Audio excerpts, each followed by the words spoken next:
আসসালামু আলাইকুম প্রিয় দর্শক, দেখুন এটা হলো আমাদের বানিয়াবহু পূর্বপাড়া জামে মসজিদের ঘড়ি।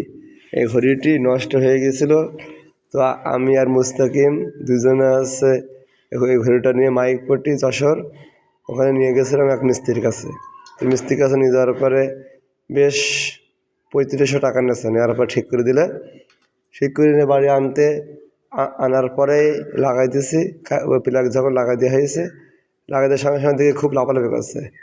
তো এই 3 দিন ধরে আজকে অফ রয়েছে। আজকে আবার এই ঘড়ি কাজ করে দিয়েছে যেই, তখন থেকে হালকা পাতলা চলছে।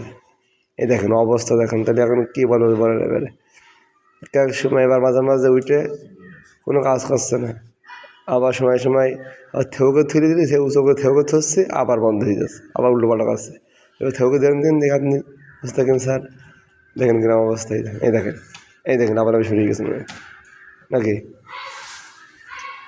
লাফালাফি এখনও শুরু হয়নি, অবশ্যই একটু হয়তো হয়ে যাবে না কি জানি না।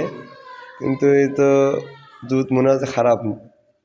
তাহলে বলেন, এবার মিস্ত্রির কাছে বললাম, মিস্ত্রি বললো 3500 টাকা দেন, একেবারে সুন্দর করে ঠিক করে দেবো। ও মা, ঠিক করে নিয়ে এসে এখন বাড়ি আনতে আনতে শেষ, টাকা আমার টাকা গেল, জিনিসটা আমি ঠিক করে না।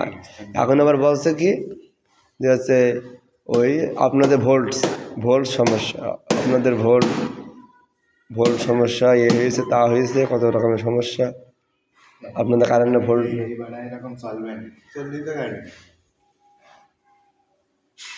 চলতে এমনি মনি চলতে এমনি